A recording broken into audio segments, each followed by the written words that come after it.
पूरी कर लूं। किस तरीके से बदलता है आशिक, बस इश्क पैदा हो जाए, किस तरह से तब्दील होता है, किस तरह से उसकी जिंदगी में इंकलाब आता है, किस तरह से उसकी जिंदगी बदलती है। अल्लाह अकबर। कहते हैं मक्का न करो मेरे अजीज, जिंदगी गुजार लो इश्क रसूल में, यही बहुत बड़ी बात है। और जो इश्क रसूल में जिएगा वो कभी किसी की हक तलफी नहीं करेगा। आप बार बार सारी बातें सुनते हैं लेकिन भूल क्यों जाते हैं? देखिए इश्क मोहब्बत के अंदर एक नाम है हजरत सैयदना उवैस करनी का, हम उनको इश्क मोहब्बत का इमाम कहते हैं। मैं वाकया नहीं बयान करूंगा, इशारा दूंगा, तफसील के साथ में हजरत उवैस करनी की जिंदगी कभी पढ़ चुका हूं, लेकिन आपसे पूछता हूं, अंदाजा फरमाए उवैस करनी के लिए एक तरफ दीदार रसूल है, यानी हुजूर का दीदार है, और दूसरी तरफ माँ की खिदमत है। उवैस करनी ने हुजूर का दीदार नहीं किया बल्कि माँ की खिदमत की, क्योंकि हजरत उवैस जानते थे कि दीदार के बगैर भी कोई आशिक हो सकता है, दीदार के बगैर भी कोई आशिक हो सकता है, लेकिन नाफरमान होकर कोई सच्चा आशिक नहीं हो सकता। इसलिए आपने माँ की खिदमत को तरजीह दी। जब माँ की खिदमत को तरजीह दी तो सिला क्या मिला? सिला ये मिला कि अल्लाह के रसूल अपना नुमाइंदा भेजकर उवैस के पास कहलवाते हैं कि उवैस से कहना कि वो मेरी उम्मत के लिए मगफिरत की दुआ करे। जाने दुआ जिससे दुआ करवा रहे हैं वो उवैस करनी है, और उम्मत को हजरत उवैस करनी की शान बता रहे हैं। क्यों क्यों? और फिर पूछा गया उवैस करनी को ये मर्तबा क्यों मिला? तो फरमाया माँ की खिदमत की वजह से।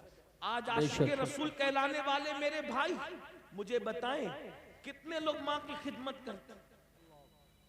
अपने आप में डूब के सोचो, कितने लोग माँ की खिदमत करते हैं, कितने लोग अपने अब्बा की खिदमत करते हैं? बहुत माजरत, अगर उलमा सादात मुकर्रिरों के हाथ चूमने की बात आए तो पूरा मजमा दौड़े, एक दूसरे को धक्का दे, मार पीट करे, सब करे, लेकिन जिस जज्बात के साथ तुम मुकर्रिरों के हाथ चूमते हो उसी जज्बात के साथ क्या तुम अपनी माँ और अपने बाप के भी हाथ चूमते हो? बातें कड़वी है, लेकिन एक बात याद रखना, किसी भी मुकर्रिर के पैरों के नीचे तुम्हारी जन्नत नहीं है। बेशक। कितना भी बड़ा मुकर्रिर हो, कितना भी बड़ा मुकर्रिर हो, कितने भी बड़े टाइटल के साथ है, कितना भी कामयाब मुकर्रिर हो, कितना भी बड़ा पीर साहब, कितना भी बड़ा आलिम साहब, कितना भी बड़ा खतीब, कितना भी बड़ा अदीब, बताओ क्या हदीस है उनके लिए कि उनके पैरों के नीचे तुम्हारी जन्नत है? तुम्हारी जन्नत कहाँ है? तुम्हारी माओ के कदमों में। उसको तो बुड्ढी कहते हो, उनको तो डोकरी डोकरा कहते हो। अगर वो कोई मशवरा दे दे तो चीख चिल्ला के कहते हो चुप रहो, तुम्हें क्या समझता है? यही है, यहां आकर हाथ बांध के खड़े रहते हो और अपने माँ बाप को आंखें दिखाते हो। यही इश्क रसूल है हमारे पास, यही मोहब्बत रसूल है। बहुत सारे जालिम तो ऐसे हैं कि जिन लोगों ने अपने माँ बाप को छोड़ करके ससुराल बसा लिया है, माँ बाप की खबर भी नहीं है, माँ बाप भीख मांग रहे हैं कि क्या कर रहे हैं, माँ बाप को खाना है कि नहीं है कोई फिक्र नहीं है, और हम आशिक रसूल है। अल्लाह के बंदो, ये इश्क मुस्तफा नहीं, उवैस करनी ने बताया एक तरफ दीदार रसूल कितनी बड़ी चीज है। कभी सोचा, कभी सोचा अरे दीदार करने से सहाबी बनता इंसान, सहाबी। मगर हजरत उवैस करनी ने माँ के कहने पे दीदार रसूल को नहीं गए माँ के कहने पे, और हमें बताया एक वफादार आशिक क्या होता है। और आज हम माँ बाप को दवा के पैसे देने के लिए भी उनको तरसाते हैं, उनको तड़पाते हैं, उन्हें बेचैन करते हैं। आका अलैहिस्सलाम ने फरमाया अगर तेरे माँ बाप तुझसे नाराज है तो अल्लाह तेरी नमाजें भी रद्द कर देगा, अल्लाह तेरी इबादतें भी रद्द कर देगा। मेरे भाइयों कहाँ हो? तौबा करो, सच्चे मुसलमान बनो। सिर्फ नारे हमें इनकलाब नहीं ला सकते, सिर्फ नारे हमें बदल नहीं सकते। आपको मैं कहता हूँ ए गिरदो नवाज से आने वाले मुसलमानों, जज्बाती न बनो। हालात का मुकाबला करना है तो अमल के मैदान से करो, मस्जिदों को आबाद करो, माँ बाप के फर्मा बरदार बनो, हलाल रिस्क को, रोजी को लाजिम पकड़ो, इबादत करो, अल्लाह की बारगाह में गिड़गिड़ाओ, अपने गुनाहों से तौबा करो, रब की बारगाह में रुजू करो, एक सच्चे आशिक की तरह बनो। आइए बात को इख्तिताम की तरफ पहुंचाते हुए, जब दिल में इश्क आता है तो गुनाह की नफरत कैसे पैदा होती है, जब दिल में मोहब्बत रसूल आती है तो गुनाह की नफरत कैसे पैदा होती है। हजारों वाकयात तारीख में मौजूद है। दुनिया हमें इश्क रसूल की तरफ क्यों आने नहीं देना चाहती? इसलिए कि दुनिया जानती है जिस दिन ये आशिक बनेगा उस दिन ये हर गुनाह से छुटकारा पाएगा, उस दिन ये हर गुनाह से अपने आप को दूर कर लेगा, उस दिन ये हर बुराई से अपने आप को दूर कर लेगा। अल्लाह अकबर। आशिक बनेगा तो उसको पता चलेगा नमाज में मेरे महबूब की आंखों की ठंडक है, तो वो नमाज भी पढ़ेगा। हराम खाऊंगा, हुजूर के दिल को तकलीफ पहुंचेगी, तो वो हराम से भी बाज रहेगा। अल्लाह अकबर। झूठ बोलूंगा तो हुजूर के दिल को तकलीफ पहुंचेगी, वो झूठ से भी बाज रहेगा। आइए जो तारीख का बड़ा खूबसूरत सा वाकया है वो पेश करके अपनी बात पूरी कर लूं।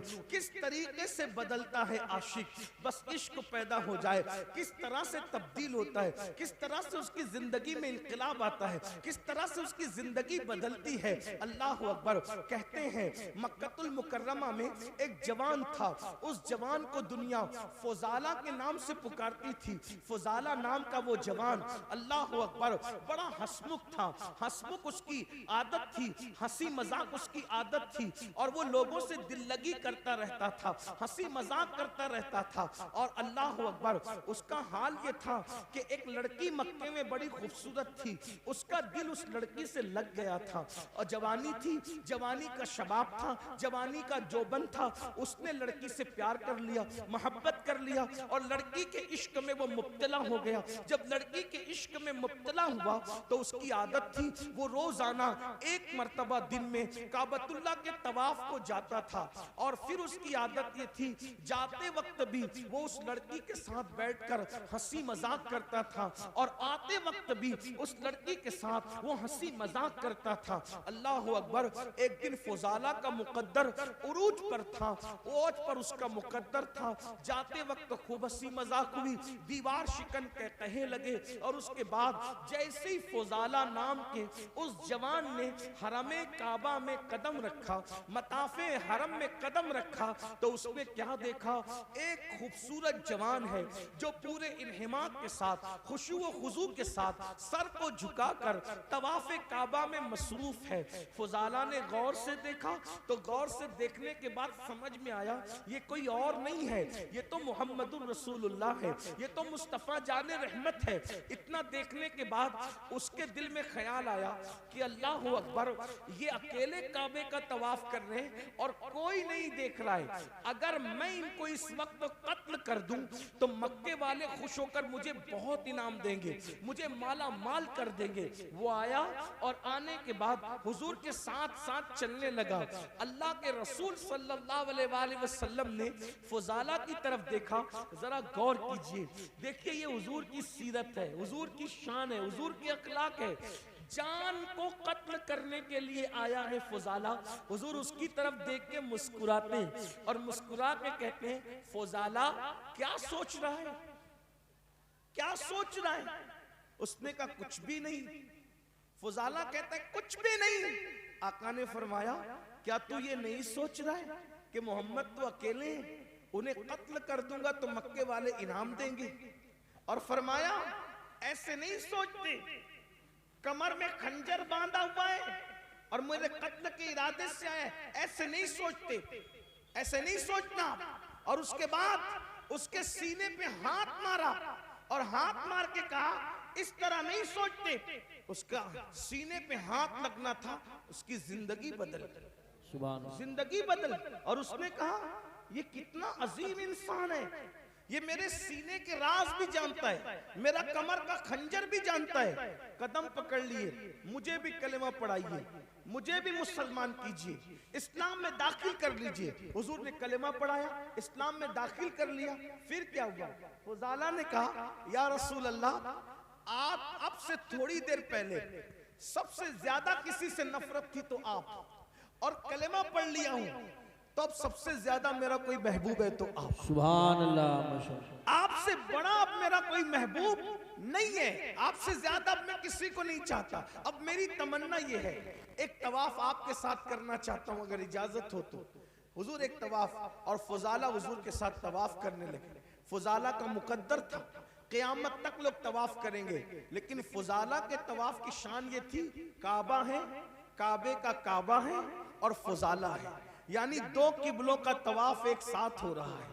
अगर आप इसको मस्ती की नजर में देखें तो काबा और काबे का के साथ तवाफ काबा हो रहा है। जब तवाफ हो गया, फुजाला अपने घर की तरफ जाने लगे। अब फुजाला सहाबी हो गए, आशिक़े रसूल हो गए, घर की तरफ जाने लगे। आए थे तो लड़की से हंसी मजाक कहे वगैरह करके अब जा रहे आशिक बन के, सहाबी बन के। जैसे उस लड़की का घर आया, फुजाला का सर झुक गया।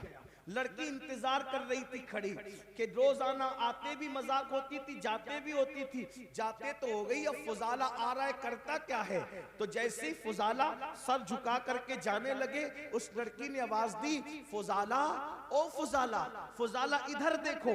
आपने वहीं खड़े होके कहा कि नहीं, अब मैं तेरे काम का नहीं रहा। फुजाला ने क्या कहा, अब मैं तेरे काम का नहीं रहा। उस लड़की ने कहा क्यों, मजाक ज्यादा हो गई, कोई तकलीफ हो गई, कोई कुछ हो गया, बताओ इजाला करें। तो क्या कहा, नहीं, जब तक के मेरे दिल में आमिना का लाल नहीं बसा था, मैं हर कसो नाकस से दिल लगा लेता था, लेकिन अब मेरे दिल में इश्क रसूल पैदा हो गया है, इसलिए अब मेरे दिल में किसी नाजायज मोहब्बत की जगह नहीं है। अब मैं तेरे काम का नहीं रह गया।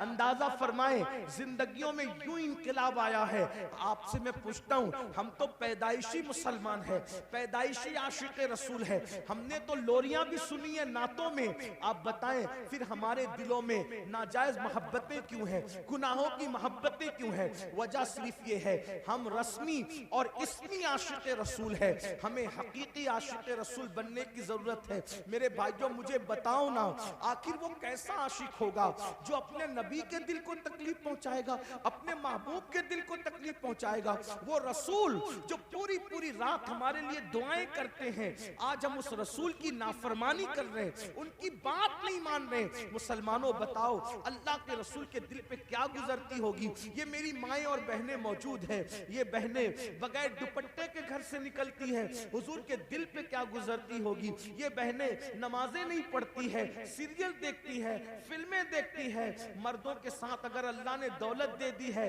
तो पार्कों में घूमने के लिए बेपर्दा जाती है। बताओ तो सही, ये दीन का गुलशन कितनी मेहनतों से सजाया गया है, ये दीन का गुलशन कितनी कुर्बानियां दी गई है। जब ये दीन का गुलशन सजा है, अगर आज मुसलमान इस एहसास से आरी हो जाए तो बताइए फिर मुसीबतें नहीं तो क्या, फिर तकलीफें नहीं तो क्या, फिर अल्लाह अकबर तबाही नहीं तो क्या, फिर बर्बादी नहीं तो क्या? याद रखिए, अपने नबी से सच्चे दिल से जुड़िए। जो रसूलुल्लाह से सच्ची मोहब्बत करता है वो कसरत से अपने नबी का जिक्र करता है, उसकी पहली निशानी है वो कसरत से अपने नबी का जिक्र करता है। बताइए क्या हम अपने आका का जिक्र कसरत से करते हैं? अरे कसरत तो जाने दीजिए, कई कई दिन हो जाते हैं हम कलमा भी नहीं पढ़ पाते।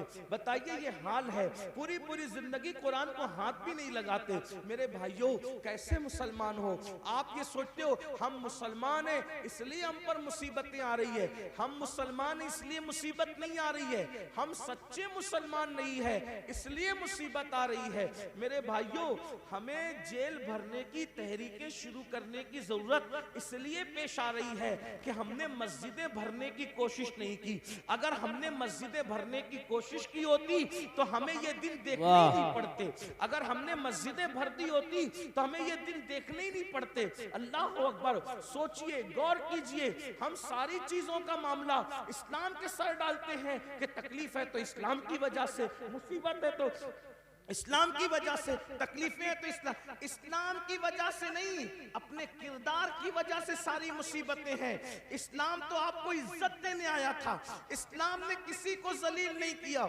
इस्लाम तो इज्जत देने आया था, इस्लाम तो वकार देने आया था, इस्लाम तो शान देने आया था।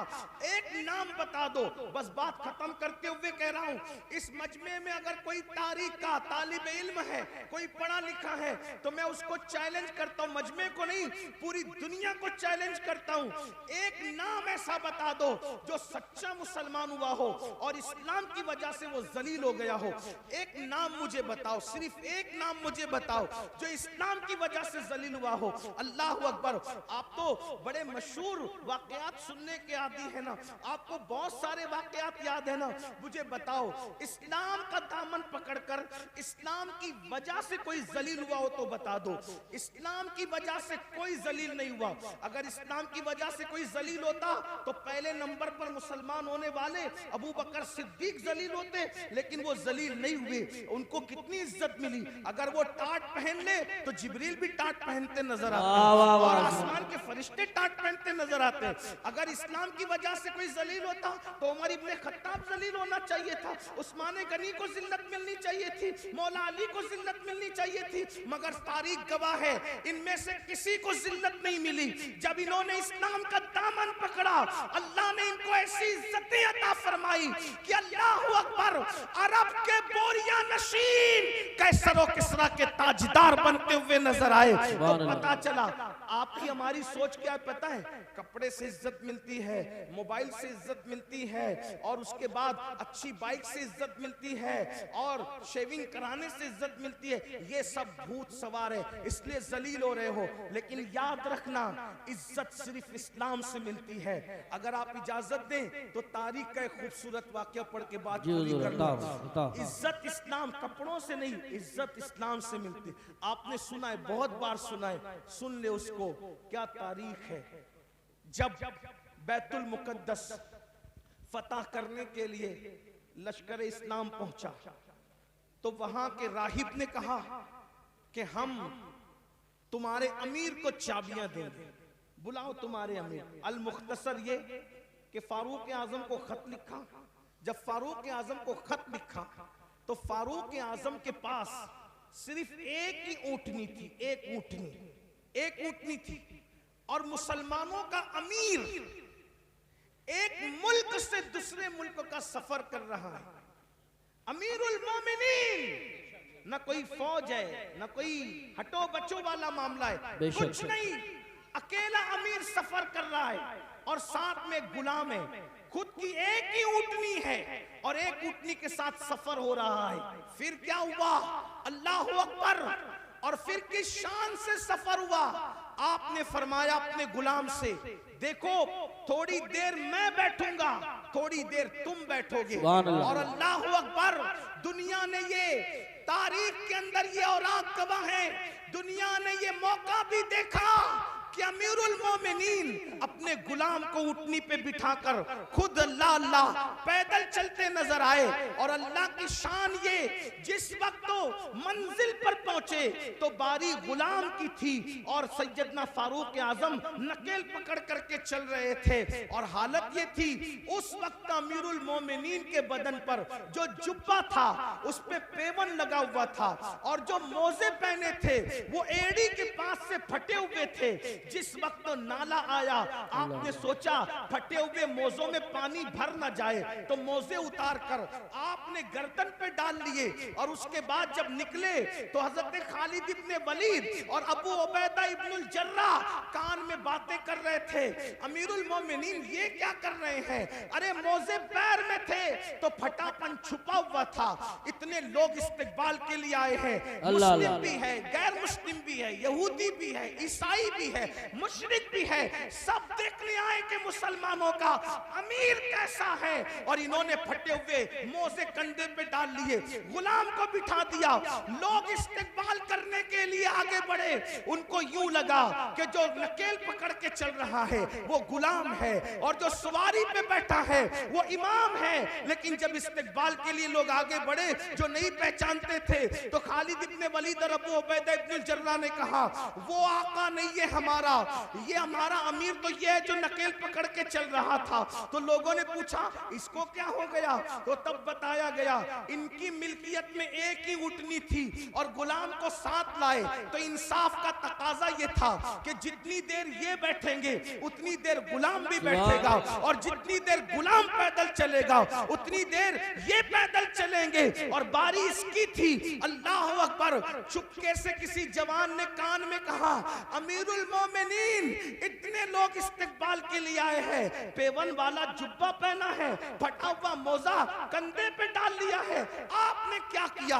तो आपने गुस्से में कंकर उठाए और उठा करके उन पे मारते हुए फरमाया का हुजूर अलैहिस्सलाम के पर्दा फरमाने को अभी एक सदी भी नहीं बीती और तुम इतनी जल्दी तुम्हारी सोच बदल गई, इतनी जल्दी तुम्हारी फिक्र बदल गई, इतनी जल्दी तुम्हारे ख्यालात बदल गए। फरमाया वल्लाह हमें इज्जत कपड़ों की और सवारी की वजह से नहीं मिली है, हमें इज्जत इस्लाम की वजह से मिली है, नबी की वफादारी की वजह से मिली है। जब तक हम इस्लाम का दामन पकड़े रहेंगे और हुजूर से वफादारी करते रहेंगे उस वक्त तक अल्लाह हमें इज्जत अता फरमाता है। आप मुझे बताएं, अल्लाह अकबर, जब चाबियां दी गई तो साथ ही साथ वो ईसाई मुसलमान भी हुए और कहा उमर अगर लाओ लश्कर के साथ आते तो सिर्फ चाबियां देते, लेकिन उमर तुम इस्लाम की सादगी के साथ आए हो तो हमने चाबियां बाद में दी है, पहले हमने तुम्हें अपना दिल दे दिया है। और वो कलेमा पढ़ के मुसलमान हो गए। मुसलमानों बताओ, आज जितनी दिलचस्पी बाइक में लेते हो, जितनी दिलचस्पी अच्छे कपड़े में लेते हो, जितनी दिलचस्पियां अच्छे कीमती जूतों में लेते हो, जितनी दिलचस्पियां हटो और बच्चों में लेते हो, उतनी दिलचस्पी इस्लाम पर अमल करने में लो। फटे कपड़े पर भी तुम्हें इज्जत मिलेगी, अल्लाह अकबर, पैदल चलने पर भी तुम्हें इज्जत मिलेगी, तुम्हें वकार मिलेगा। गुर्बत के बावजूद भी दुनिया तुम्हारे कदमों में अपना सर रखने पे मजबूर हो जाएगी। अल्लाह अल्लाह, मुझे बताओ सरकार गरीब नवाज के पास कौन सी दौलत थी, कौन सी हुकूमत थी, कौन सी ताकत थी, मगर खिलजी से लेकर अकबर आजम तक सब गरीब नवाज के कदमों में अपना सर रख करके बता रहे हैं अल्लाह अकबर।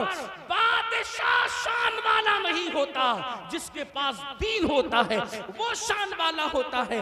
इसलिए ये दिमाग से भूत निकाल दो, बैठ के पानी पिएंगे तो जलील होंगे, एयरपोर्ट पर नमाज पढ़ेंगे, सफर में नमाज पढ़ेंगे, अल्लाह अकबर, तो जलील होंगे।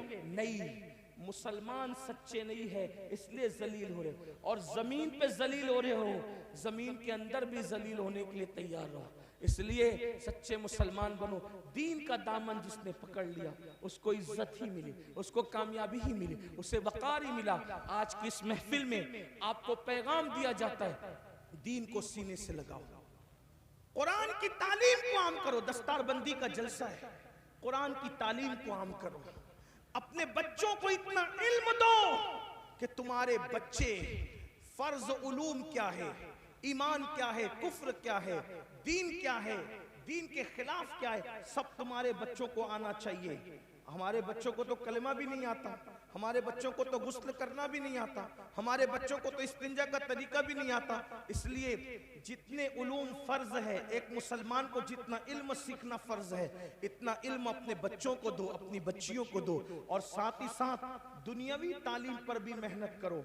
10वीं और 12वीं से अपने बच्चों को, बच्चियों को ड्रॉप आउट मत कर लो, उठा मत लो, बल्कि अपने बच्चों को, अपनी बच्चियों को आला तालीम दो, दुनियावी तालीम, आला तालीम दो।